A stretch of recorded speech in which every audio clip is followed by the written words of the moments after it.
Obrigatório do painel. Vamos ter que atender o Ribeiro. Esse é um assunto já superado. Vamos agora daqui para diante. Palavra do deputado relator. Senhor presidente, senhoras e senhores parlamentares, talvez a nota de um eventual desequilíbrio nessa sessão que foi encerrada daquela forma abrupta, senhor presidente, foi em função de zelar pelo parlamento. As pessoas aqui sabem que eu tenho orgulho de fazer parte dessa casa. Zelo pelo parlamento. Acho que ele pode ser um órgão que efetivamente representa a sociedade e o povo brasileiro. E o desequilíbrio talvez seja no momento em que a gente vê que esse parlamento pode ser subjugado a qualquer tipo de artimanha ou de utilização de manobra regimental para inviabilizar, para que ele se reencontre com a sociedade brasileira.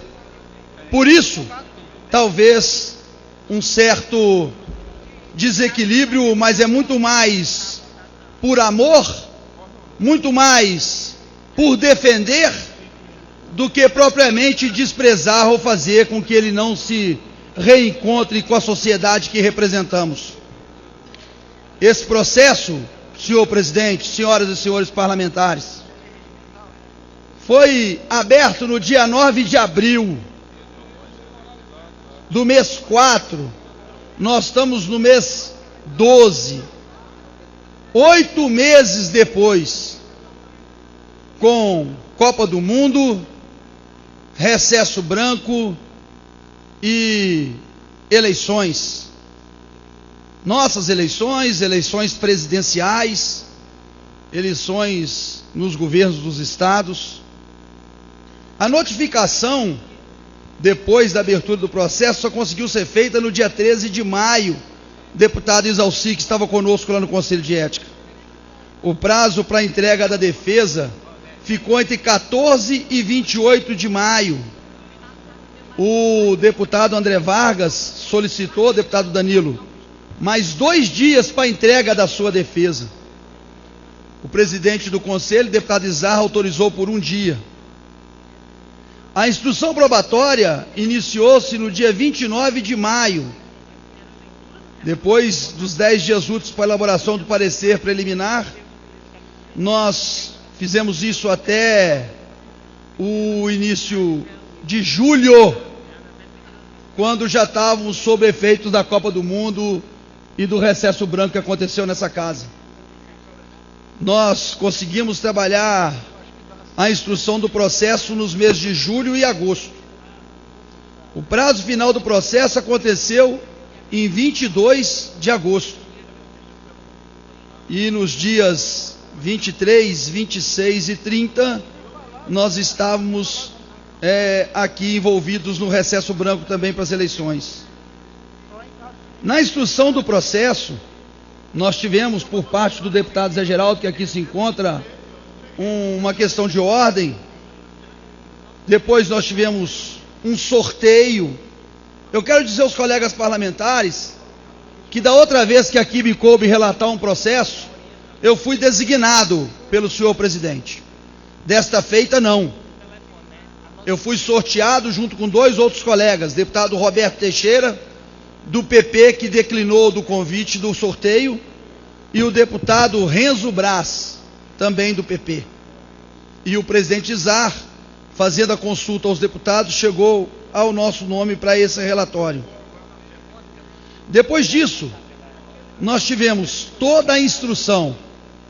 Cabe lembrar às senhoras e senhores parlamentares que chamamos aqui o senhor Alberto Youssef, que chegou até a marcar uma sessão por teleconferência, por videoconferência. Os deputados sabem disso, para que ele pudesse ajudar a elucidar o caso André Vargas.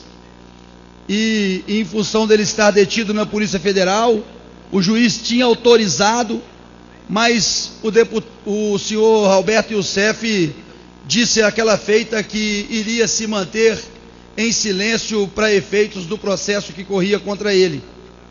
Mas nós conseguimos ouvir aqui muita coisa. Conseguimos ouvir o senhor Leonardo Meirelles, proprietário da Labogem, Senhores deputados, eu estou aqui com um relatório. Não vale a pena no tempo que tenho, porque ainda quero passar a palavra ao deputado Sveiter, que foi o relator na Comissão de Constituição e Justiça, e não dá para que a gente possa lê-lo no seu inteiro teor. Mas o senhor Leonardo Meirelles veio aqui como testemunha arrolada e disse que não sabia de nada, e disse que não era laranja do senhor Youssef, e disse que conheceu o deputado André Vargas apenas num contato no Paraná, e não nos disse o seu apelido, não nos disse que ele tinha comprado uma empresa com um déficit, uma empresa quebrada, um laboratório farmacêutico por 50 milhões de déficit, porque ele serviria para um esquema que iniciaria e começaria a ser desenvolvido no Ministério da Saúde para a produção de medicamentos de impotência sexual e de pressão. Laboratório esse que tinha 18 funcionários, com uma folha mensal de pagamento na ordem de R$30 mil. E no ano de 2013, só para dar um exemplo, através dessa Labogen, o senhor Alberto Youssef emitiu de divisas para o exterior uma ordem de 52 milhões de dólares.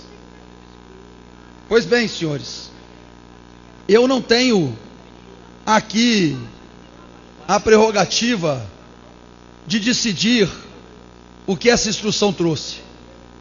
O Conselho de Ética é um órgão de instrução. O deputado Luiz Couto faz parte daquele conselho, sendo PT, e sabe disso. Lá a gente faz todo o procedimento, e o procedimento com toda dificuldade nós tivemos que conduzir durante todo este período para chegar ao final de agosto, início de setembro, e conseguimos votar no Conselho de Ética. O parecer que me cabe fazer, assumindo todos os ônus do mesmo no momento que nós estamos passando, é um parecer que passa a ser do Conselho, que foi aprovado por 11 votos a 0, 11 a 0, com representação de todos os deputados e de todos os partidos.